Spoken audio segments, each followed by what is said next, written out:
Mateo capítulo 8, versículo 23.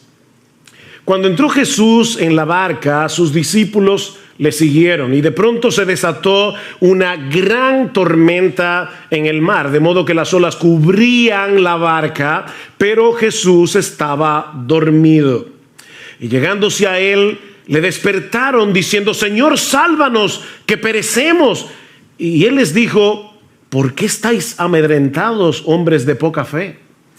Entonces se levantó, reprendió a los vientos y al mar, y sobrevino una gran calma.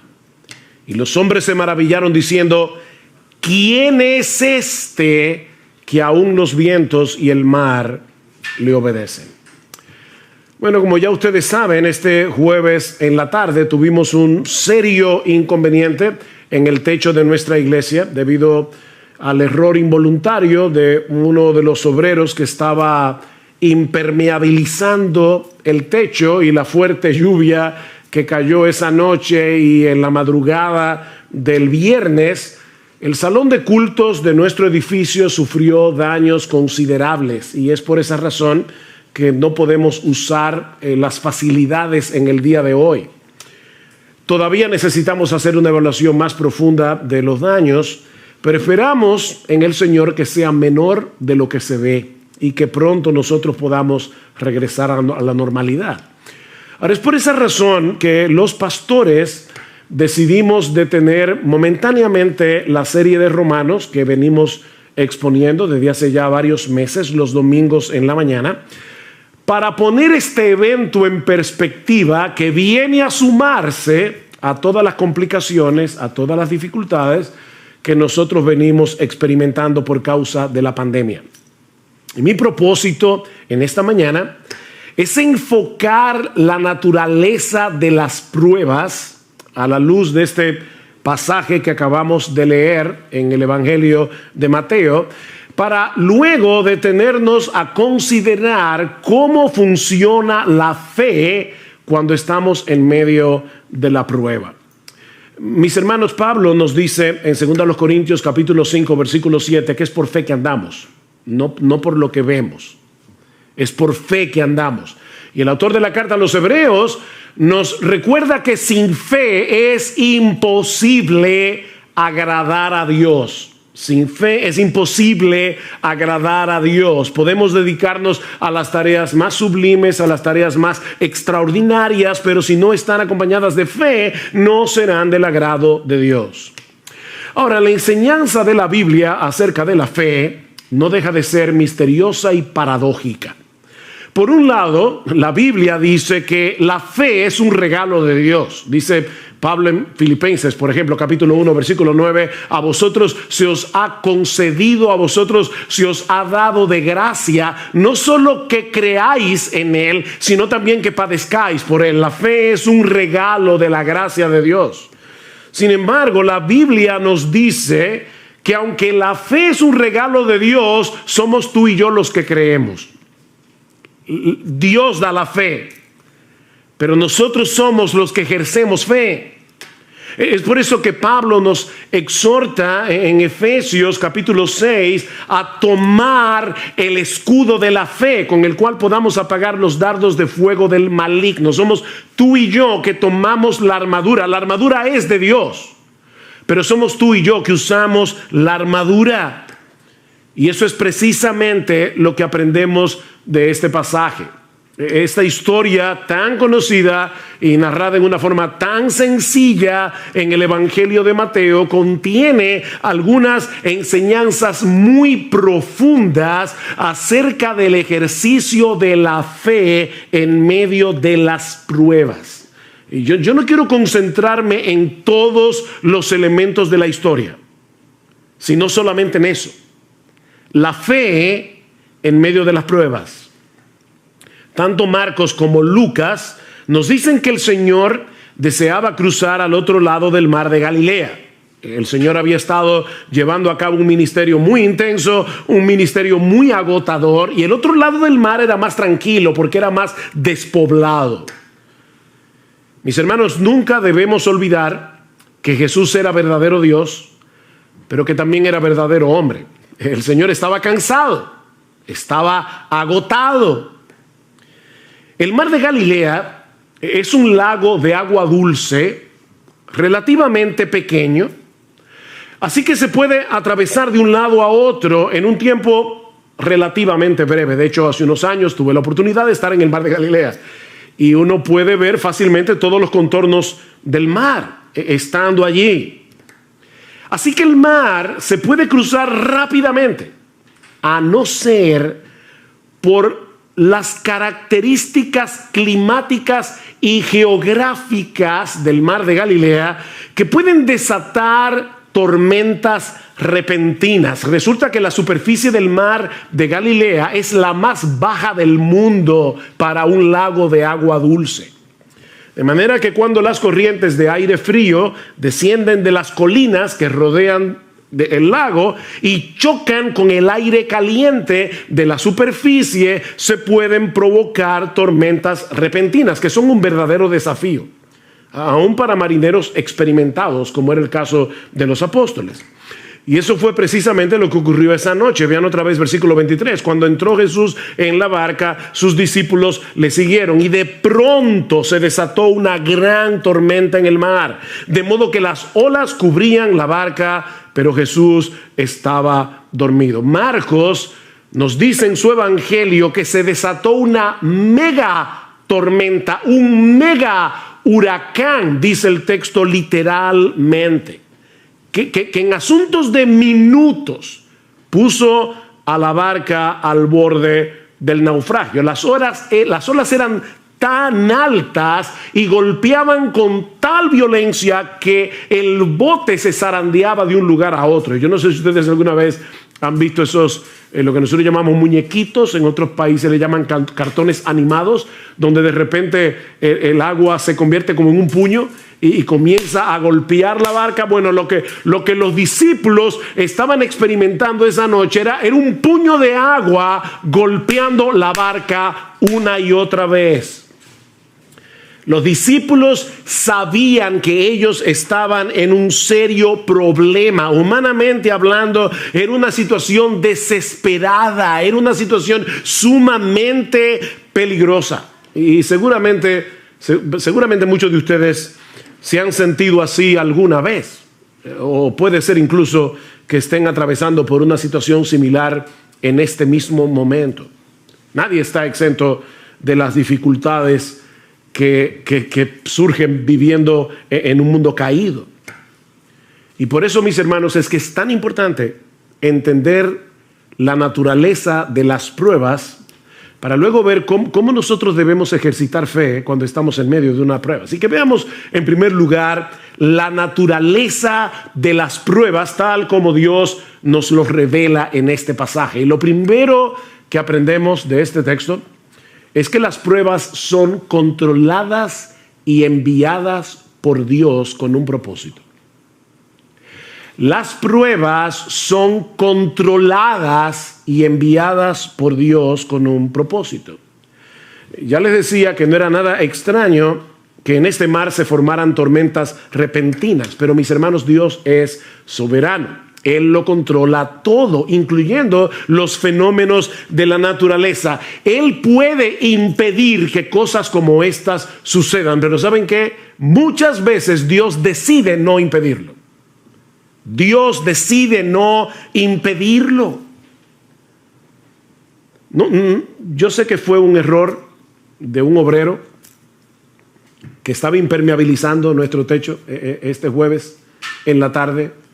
Pero mis hermanos, ese error de un obrero estaba en las manos del Señor. El hecho de que esa noche cayera un aguacero, nosotros lo escuchábamos fuera de la habitación y decíamos, está cayendo el cielo. Hacía muchos días, meses, que nosotros no veíamos un aguacero así.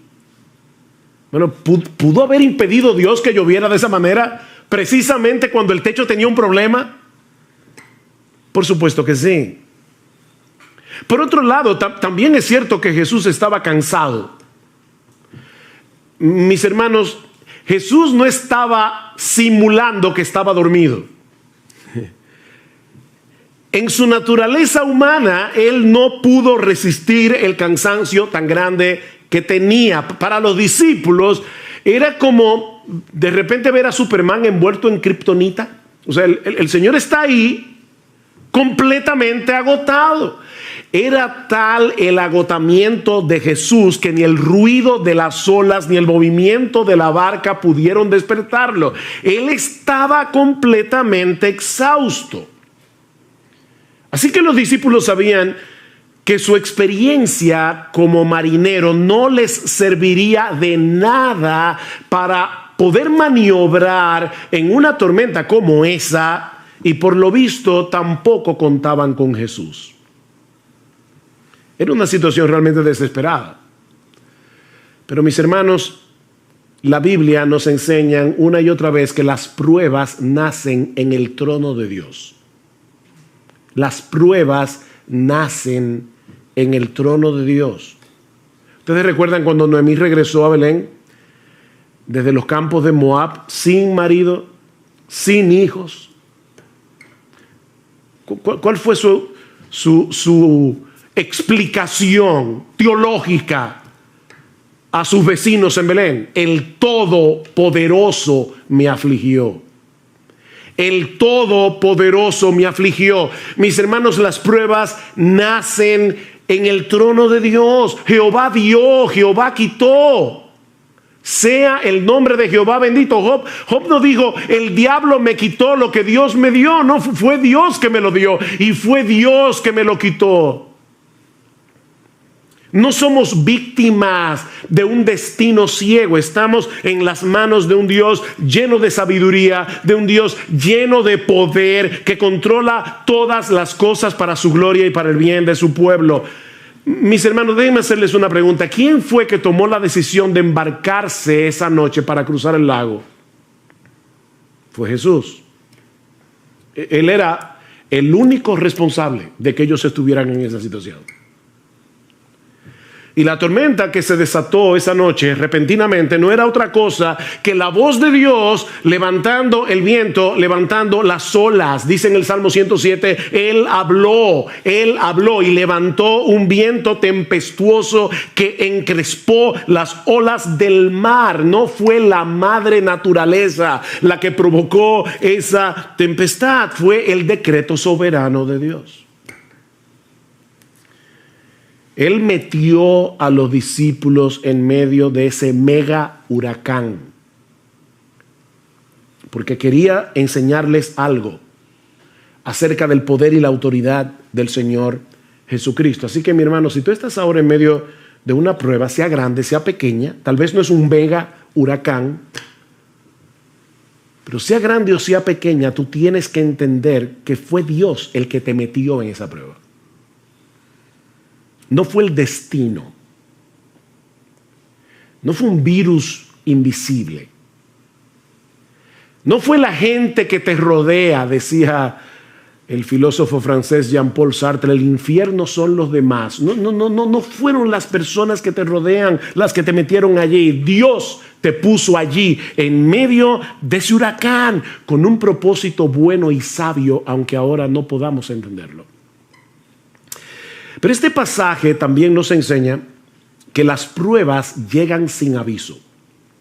Las pruebas suelen llegar sin aviso. Cuando los discípulos entraron en la barca, no podían imaginar lo que estaba a punto de ocurrir. Mateo nos dice que la tormenta se desató de pronto. ¿Lo ven en el versículo 24? De pronto, repentinamente. Las pruebas se introducen en nuestras vidas sin pedir permiso. Por eso es que Santiago dice, amados míos, tened por sumo gozo cuando os halléis en diversas pruebas. Y la idea es, cuando ustedes se encuentren de repente en diversas pruebas, nosotros quisiéramos que las pruebas vinieran como espaciadas, ¿verdad? Que viniera una hoy, otra el año que viene. Pero dice Santiago, no, a veces tú tienes una prueba y luego vienen 25 juntas. Cuando os halléis en diversas pruebas, o como dice el texto literalmente, pruebas de diversos colores. Y desde nuestro punto de vista, las pruebas siempre llegan en el momento más inoportuno. Yo siempre me pregunto cuando escucho a la gente decir, wow, este era el peor momento para tener un problema económico, o este era el peor momento para yo enfermarme, este era el peor momento para tener una cirugía no planificada. ¿Cuándo es el mejor momento para tener un problema económico? ¿Cuándo es el mejor momento para tener una enfermedad incurable? Las pruebas llegan desde nuestro punto de vista en el momento más inoportuno. Pero mis hermanos, lo que a nosotros nos toma por sorpresa nunca sorprende a nuestro Dios. Porque Él es el que decreta las pruebas, como vimos ya.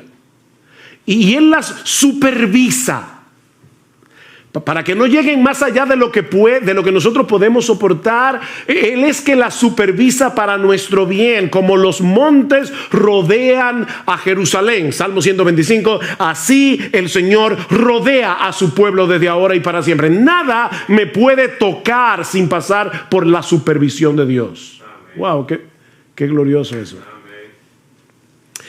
Pero aprendimos también de este pasaje que las pruebas sacan a flote las corrupciones de nuestro corazón.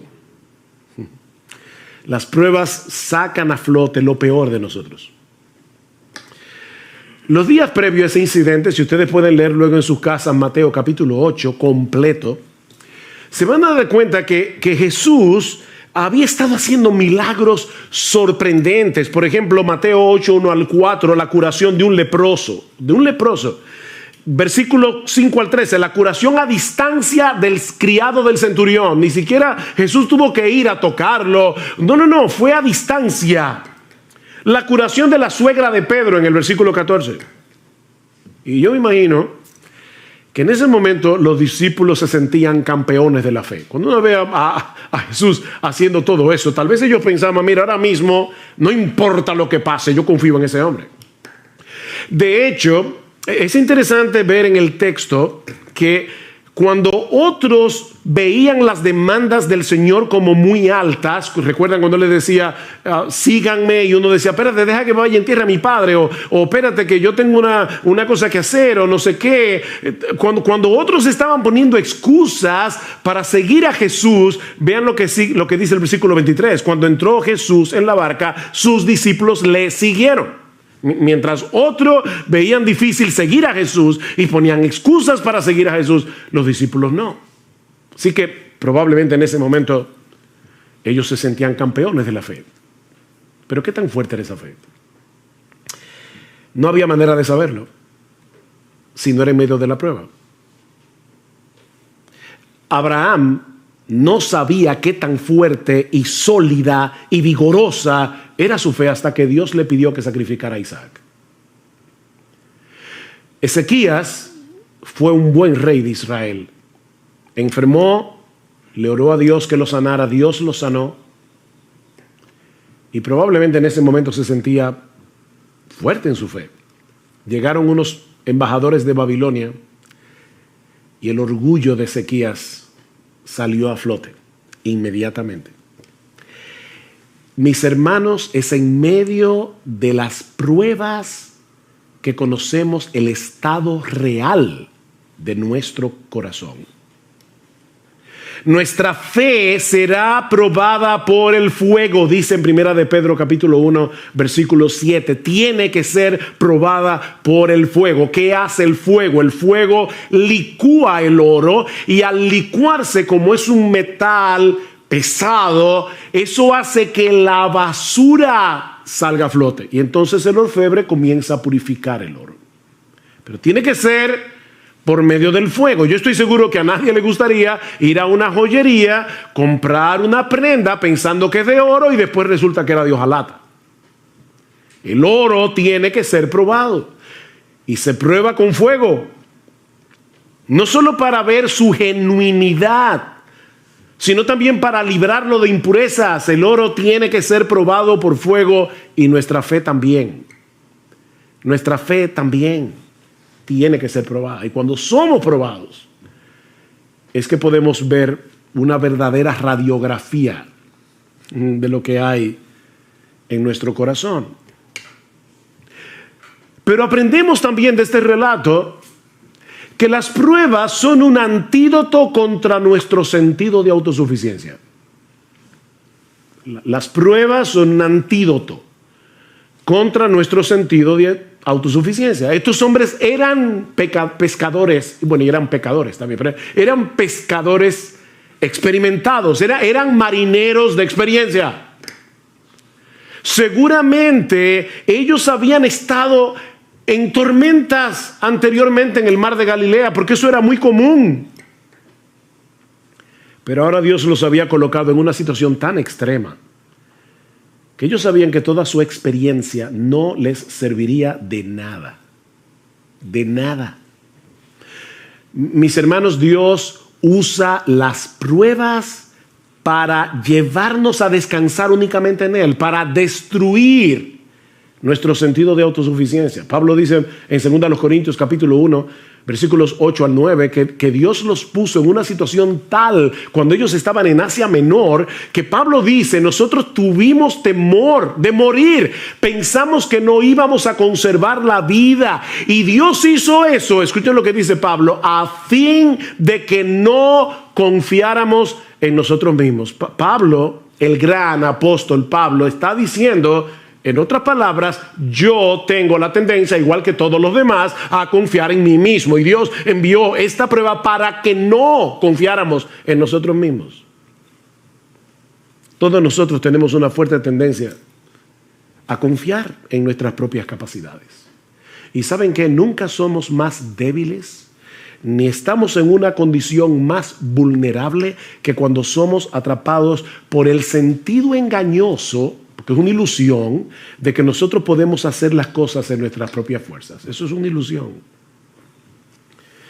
Pero cuando estamos en medio de las pruebas, percibimos más claramente lo frágiles que somos, y eso nos mueve a buscar nuestro refugio únicamente en Dios. Por eso es que Pablo dice en esa misma carta al final, 2 Corintios 12, por tanto, de buena gana me gloriaré en mis debilidades, para que repose sobre mí, para que tabernaculice sobre mí, para que el poder de Cristo haga una tienda de campaña sobre mí. Es lo que está diciendo Pablo, por lo cual, por amor a Cristo, me gozo en la debilidades, en afrentas, en necesidades, en persecuciones, en angustia, porque cuando soy débil, entonces soy fuerte.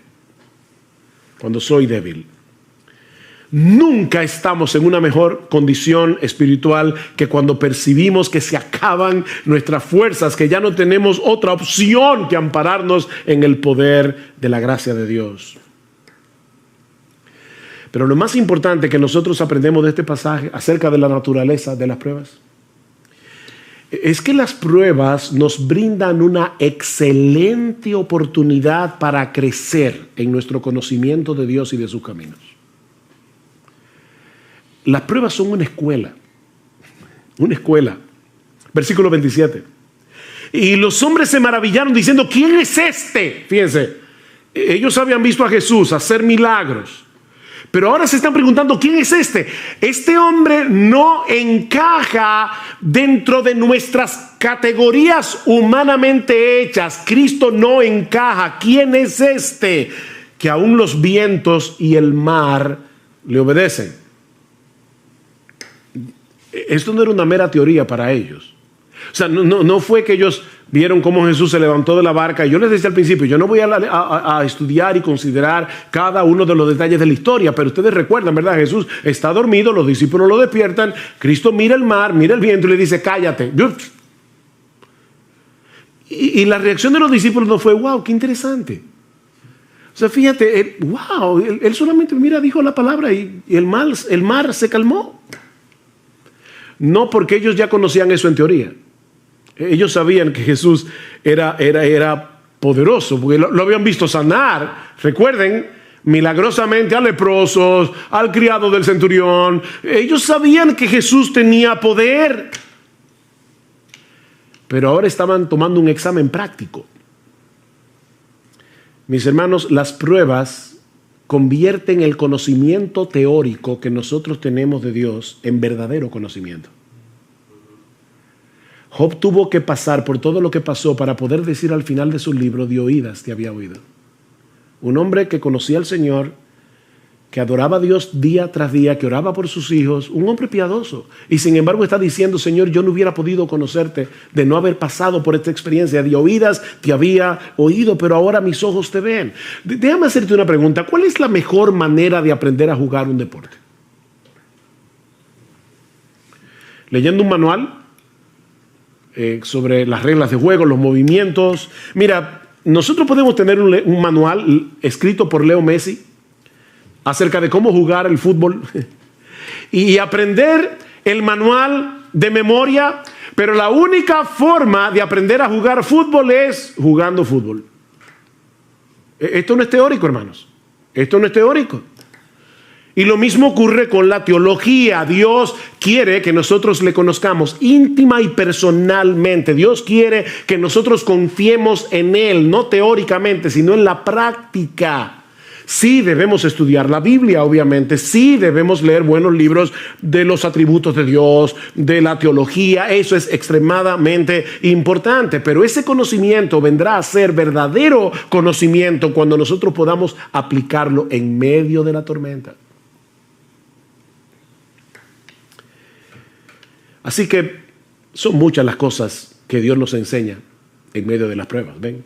Jamás podremos conocerlo mejor a Él y conocernos mejor a nosotros mismos a menos que atravescamos por diferentes pruebas. Alguien decía muy sabiamente, contemplo el mundo a través de mis lágrimas, porque quizás así vea cosas que no vería con los ojos secos. Contemplo el mundo a través de mis lágrimas, porque quizás así voy a ver cosas que yo no vería con los ojos secos. Hay cosas que no se ven con los ojos secos, se ven llorando. Pero este pasaje, tan sencillo, ¿verdad? Son solo como 4 versículos. También nos enseña algunas cosas acerca del ejercicio de la fe en medio de las pruebas. Ya vimos lo que el pasaje nos enseña acerca de la naturaleza de las pruebas. Pero veamos ahora lo que nos enseña este pasaje acerca del ejercicio de la fe en medio de las pruebas. Esa noche, los discípulos se dejaron controlar por el miedo, se dejaron controlar por la angustia, a tal punto que no solo pusieron en dudas el poder de Jesús, sino también su amor y su cuidado. Vean otra vez el versículo 25, y llevándose a él le despertaron diciendo, Señor, sálvanos, que perecemos. El evangelio de Marcos dice, Maestro, ¿no tienes cuidado que perecemos? Y no es que hay un error entre Marcos y Mateo, es que los discípulos comenzaron todos a hablar a la vez, y unos dijeron una cosa, otros dijeron otra. Pero el punto es que ellos estaban tan llenos de miedo que perdieron de vista lo que implica tener a Jesús en la barca. Ellos perdieron eso de vista. Y algunos pudieran pensar, bueno, pastor, pero óyame, no era para menos. No, Cristo tenía una evaluación muy diferente. ¿Por qué estáis amedrentados, hombres de poca fe? Hay al menos 2 cosas que nosotros aprendemos de esa respuesta de Jesús a los discípulos. La primera es que la fe rehúsa dejarse dominar por el miedo. La fe rehúsa dejarse dominar por el miedo. La pregunta del Señor puede parecer un tanto extraña en medio de una situación tan extrema, ¿verdad? ¿Por qué tenéis miedo? ¿Cómo que por qué? Pero es que tú no estás viendo el espectáculo. ¿Cómo que por qué tenemos miedo? Nosotros, ¿verdad?, nos identificamos con los discípulos porque de haber estado allí probablemente habríamos experimentado lo mismo. Sin embargo, la pregunta de Jesús implica una reprensión. ¿Por qué reaccionan con miedo? Ahora, déjenme aclarar algo para no crearles un problema de conciencia innecesario. Eso no quiere decir que los cristianos no tenemos derecho a luchar con el miedo. Sobre todo cuando estamos en una situación de peligro potencial. No. El miedo, el temor es algo que Dios ha puesto en nosotros para llevarnos a la protección, a protegernos, a no ser locos y arrojarnos a una situación que puede hacernos daño. Lo que no tenemos derecho, los cristianos, es a dejarnos controlar por el miedo. Fíjense, nosotros tenemos derecho a tener una lucha inicial con el miedo. Lo que no tenemos derecho es a dejarnos dominar por el temor, tomando en cuenta que nosotros tenemos un Dios como el nuestro que cuida de nosotros. Los discípulos perdieron el control de sí mismo al punto de hablarle a Jesús con insolencia. Maestro, ¿no te importa? Oigan la expresión. ¿No te importa que perezcamos? En vez de mostrar una fe sumisa y esperar confiados en que Jesús iba a hacer lo que él tenía que hacer, la frustración, el miedo, los llevaron a reprocharlo por su falta de cuidado y de amor. Ahora, no olviden, mis hermanos, que ellos acaban de ver a Jesús sanar todo tipo de enfermedad. Ellos acaban de ver a Jesús echar fuera demonios. Ellos estaban conscientes de su poder. Ellos estaban conscientes de la compasión de Jesús, pero dejaron que el miedo los controlara. En otras palabras, en ese momento ellos perdieron su teología. Ellos perdieron su teología. ¿Alguna vez te has visto a ti mismo reaccionando de ese modo? Porque ay, mis hermanos, a mí me ha pasado más veces de lo que yo quisiera recordar. Me ha pasado más veces de lo que yo quisiera recordar. Sabemos que el Señor es bueno. Sabemos que Él es todopoderoso. Sabemos que Él está lleno de compasión y de sabiduría. De hecho, tú y yo tenemos un conocimiento mayor que el que tenían los discípulos esa noche, porque nosotros vivimos del otro lado de la cruz. Ellos todavía en ese momento no habían visto a Cristo muriendo por nuestros pecados y recibiendo en su cuerpo la ira de Dios por nuestro pecado para que nosotros pudiésemos ser absueltos en el tribunal de Dios. Ellos vivieron del otro lado de la cruz. Pero ¿cuántas veces reaccionamos con esa misma clase de insolencia? Con esa misma clase de incredulidad en medio de la prueba. No lo decimos con palabras. Pero esa es la queja sutil y silente que está detrás de nuestra amargura y de nuestro descontento. Señor, una cosa es lo que la Biblia dice acerca de tu cuidado, acerca de tu protección hacia los tuyos, pero otra cosa muy diferente es lo que yo estoy viviendo en este momento. Puede que esto se aplique a algunos de tus hijos favoritos en la iglesia, pero honestamente yo no me siento cuidado por ti. De hecho, Señor, si yo puedo serte todavía más honesto, yo siento en este momento que a ti no te importa. Suena duro, ¿verdad? Eso fue lo que los discípulos le dijeron a Jesús. A ti no te importa. Por eso se llenaron de miedo. Imagínense lo terrible que es estar en un universo como el nuestro, en un mundo caído, lleno de problemas, y encima de eso saber que en los cielos hay un Dios a quien tú no le importas. Que a Dios no le importa. A ti no te importa, Jesús. Eso fue lo que los discípulos le dijeron. Por eso alguien decía que esta es la historia de dos tormentas, una en el mar y otra en el corazón. Esta es la historia de dos tormentas.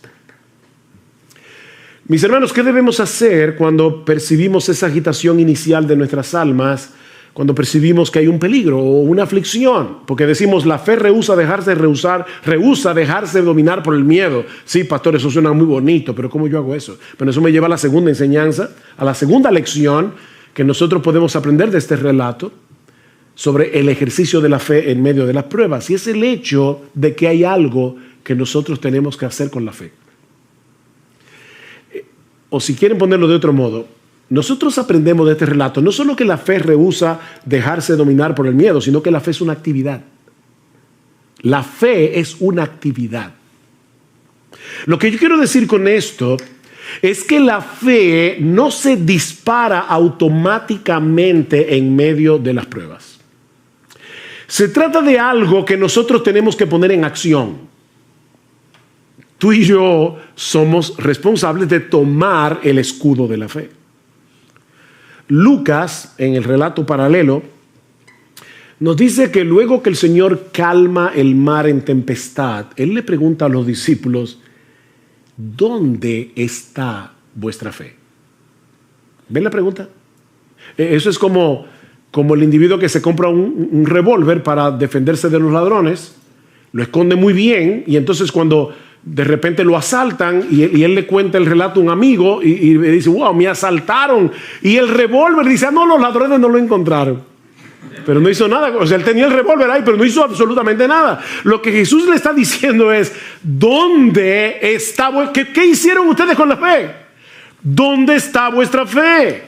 ¿Qué hicieron ustedes en ese momento con la fe que tienen en mí? Porque mis hermanos, ellos tenían fe en Jesús, por eso lo despertaron. Pero no hicieron nada con esa fe, aparte de despertar a Jesús insolentemente.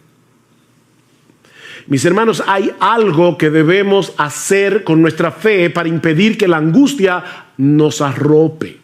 ¿Qué dice el salmista en el Salmo 56? En el día que temo, fíjense, no es yo nunca tengo miedo, no. En el día que temo yo en ti confío, en el día que temo yo tomo la decisión de confiar en ti. Yo tomo la decisión de pensar correctamente. Por eso decimos que la fe es una actividad, porque es la actividad de mantener a raya nuestra incredulidad con la palabra de Dios. Nosotros tenemos que mantener a raya la serpiente de la duda, la serpiente de la incredulidad con la palabra de Dios. El problema de los discípulos en la barca es que ellos no se hicieron cargo de la situación, sino que dejaron que la situación se hiciera cargo de ellos. Que la situación los controlara. Miren, mis hermanos, cada vez que nosotros estamos en medio de una prueba, la voz de la duda comienza a hablar inmediatamente. Y lo que pasó esa noche es que ellos dejaron que la voz de la duda controlara la conversación, en vez de escuchar la voz de Dios a través de su palabra. ¿Por qué te abates, oh alma mía? Fíjense, ¿qué está haciendo el salmista aquí? Él está acallando la voz de la duda. ¿Por qué te abates, oh alma mía? ¿Por qué te turbas dentro de mí? Espera en Dios, porque aún he de alabarle, salvación mía y Dios mío. Háblale a tu alma, no dejes que la voz de la duda hable sin control. A final de cuentas, sí, el pánico de los discípulos no era justificado. No era justificado a pesar de la tormenta, porque el Rey de Gloria, el Creador de los cielos y de la tierra, estaba con ellos en la barca. Y en ningún momento dejó de estar en control en su naturaleza divina, ni siquiera cuando su naturaleza humana estaba dormida. ¿Ven? Verdadero Dios, verdadero hombre. Él estaba dormido, eso era verdad. Pero su divinidad seguía despierta.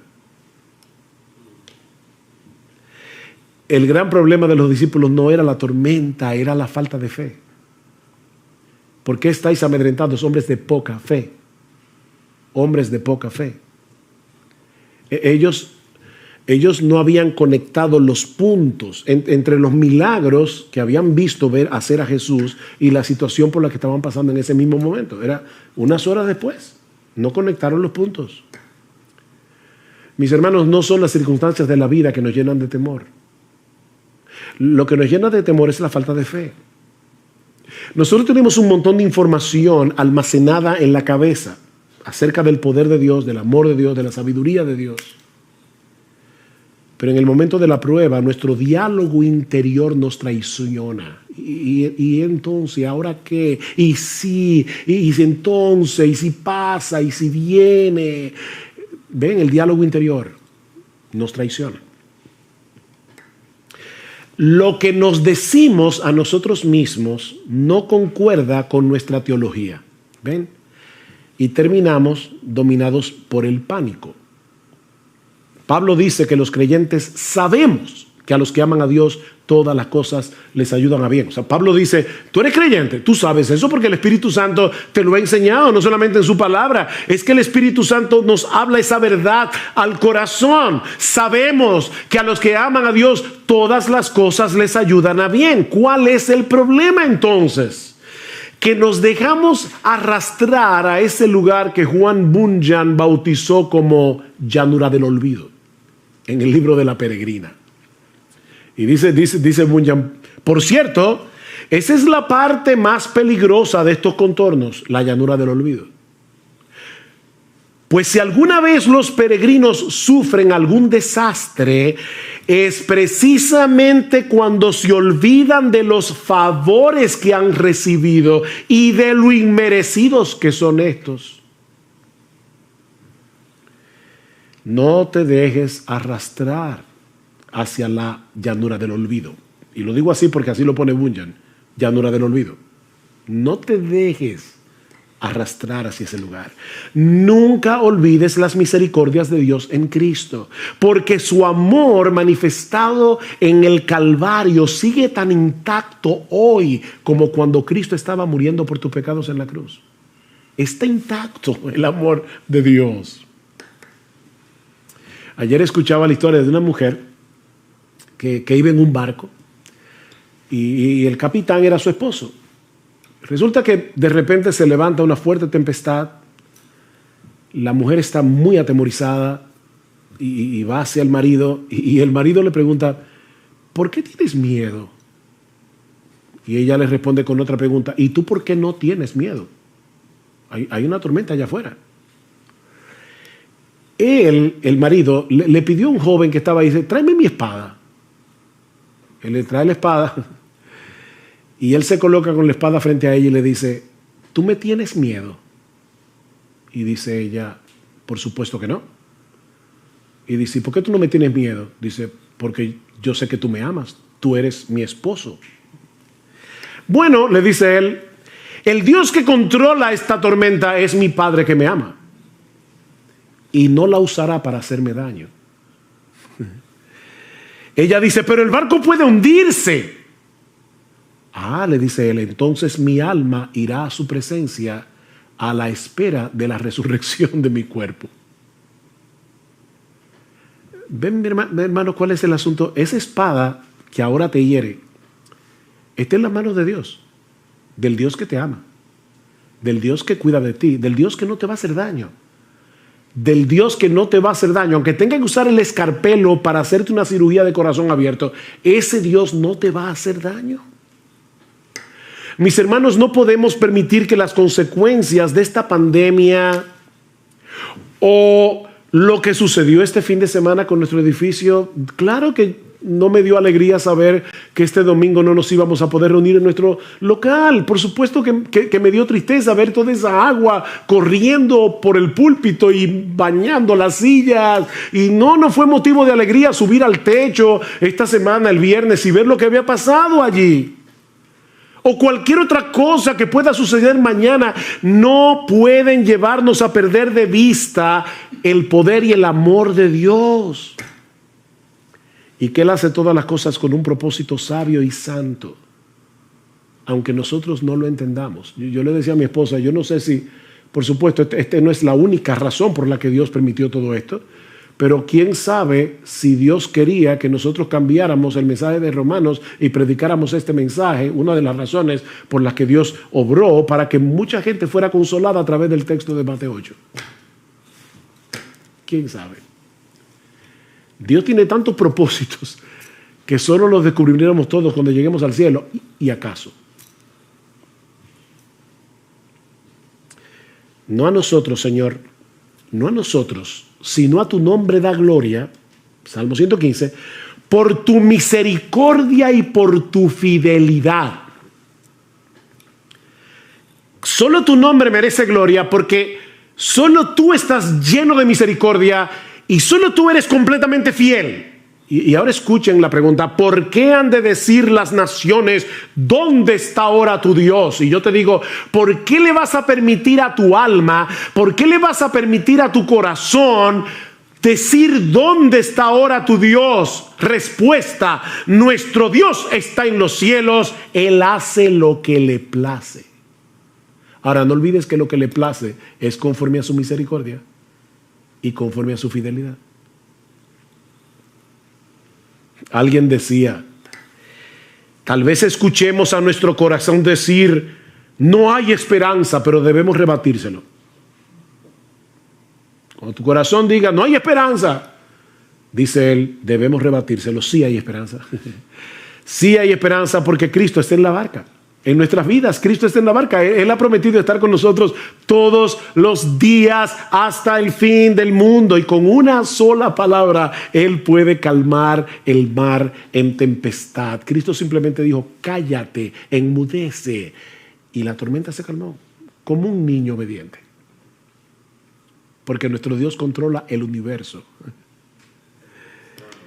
Así que no importa qué tan severa sea la tormenta, no importa qué tan claro percibamos que nuestra barca está a punto de naufragar, una sola palabra de Cristo es suficiente para hacer que el mar vuelva a sosegarse. Y Él dirá esa palabra en el momento preciso cuando la prueba haya cumplido su propósito. Él dirá la palabra. Que Dios nos conceda ojos para ver y una mente para recordar, de modo que podamos glorificarle en medio de la aflicción, mostrando a ese mundo incrédulo allá afuera que estamos en las manos de un Dios sabio, todopoderoso, que nos ama con un amor eterno e inalterable y que Él ha hecho un pacto con su pueblo de no volverse atrás, de hacernos bien. Vamos a orar. Padre, queremos darte muchas gracias, Señor, porque a pesar de lo sucedido este fin de semana y que ha producido daños considerables en nuestro edificio, Señor, nosotros podemos confiar en ti. Y de paso recordar que la iglesia no es un edificio de varilla y cemento. La iglesia son tus hijos. Y ahí está tu iglesia siendo cuidada todavía por ti.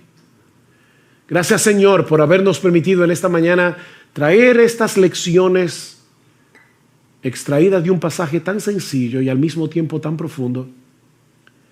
Pero, oh Señor, te rogamos, ayúdanos ahora a convertir este conocimiento teórico en un conocimiento práctico. Señor, ayúdanos a conocerte mejor y ayúdanos a conocernos mejor. Y que nosotros podamos, en medio de cualquier situación o circunstancia, refugiarnos en ti, la roca inconmovible de los siglos. Alabado sea tu nombre y alabado sea nuestro bendito Señor y Salvador Jesucristo, que ha prometido estar con nosotros todos los días hasta el fin del mundo. Amén y amén.